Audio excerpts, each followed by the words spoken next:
Ascot will jump at 4.20. It's the PSC Insurance Handicap over 1,200 metres. The replay horse is number 10, but we're going to take you back in time to October, and this is Showcase beating La Moulin at Belmont Park.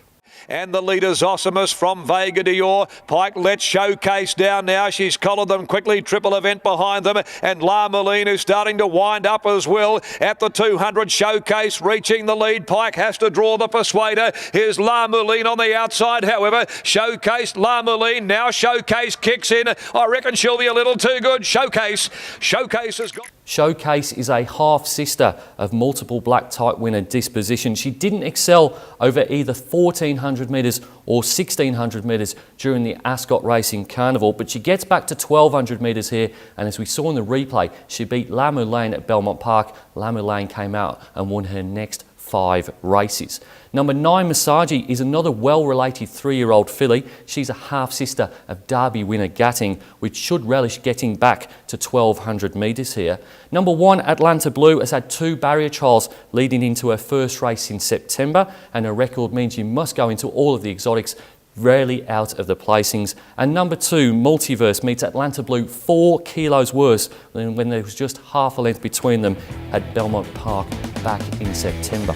One of the better bets on the day is for my number 10, Showcase, to beat number 9, Masagi, number 1, Atlanta Blue, and number 2, Multiverse. Race number 5 at Ascot will jump at 5 p.m. It's the Chinese New Year race day, 24 February handicap over 1,400 metres. The replay horse is number 2, Giraffe, winning at Ascot on the 27th of January. Leads the chase after it, followed after about 1.5 lengths to Vagabond Boy. Rebo next, but Tow Rope with 200 left to go in front. Here's Giraffe on the outside though. It's Giraffe coming at Tow Rope. Vagabond Boy don't like Rebo whatsoever, and Giraffe draws away. It's Giraffe with the blinkers going on, pulling clear late. Giraffe cracks it for a maiden over. Pretty good performance we saw in replay there. What you saw was Giraffe bursting the bubble of an odds-on favourite in Rabot, a former Eastern States galloper of which the connections have got a reasonable opinion. He's the least exposed of the runners, and Natural Improvement third up here would make him pretty tough to beat. He certainly goes on top. Number 7, Yindi, has been unkind to punters, particularly on each of his last 2 starts, but his late splits do indicate he possesses ability, and it would be totally foolish to write him off. Certainly has to go in the numbers here. Number 6, Double the Pro, steps up to 1,400 metres, so that is a query, but he does retain the services of Paul Harvey, the legendary jockey who is making a comeback. And number 11, Outspoken Duke, is first up off 2 plain barrier trials, but he did win over 1,400 metres here at Ascot 12 months ago, and that rating, if he reproduces it, is pretty hard to ignore. My on top selection in the penultimate race is number 2, Giraffe, to beat number 7, Yindi, 6, Double the Pro, and 11, Outspoken Duke.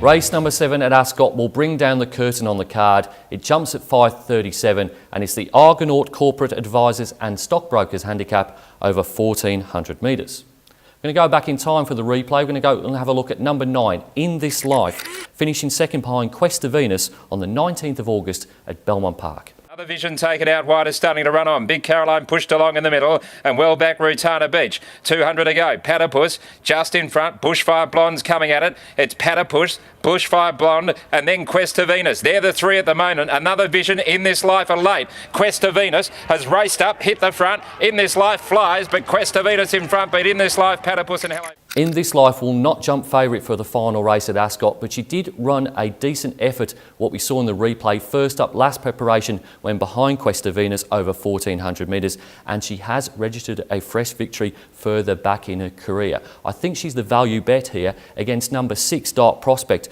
who could well prove to be much better than a midweek galloper, but he must win first up from the outside gate with the rail out in the 14-metre position.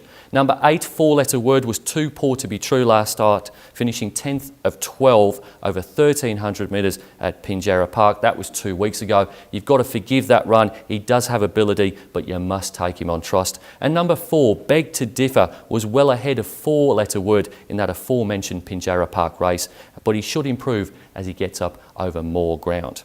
My on top selection in race number 7, looking for some value, going with number 9, In This Life. From number 6, Dark Prospect, number 8, 4-Letter Word, and number 4, Beg to Differ. It's now time to look at our best bets on the card. I'm going to go early with race number 2, Young Thor, number 4, having his first run for Lindsay Smith. And then going to go in race number 5, number 10, Showcase, back to 1200 metres. That La Moline form is too hard to resist. It's very easy to stay up to date with everything that's happening at Perth Racing. You can log on to our website or you can follow us on our social media channels. Until next time on the box seat, bye.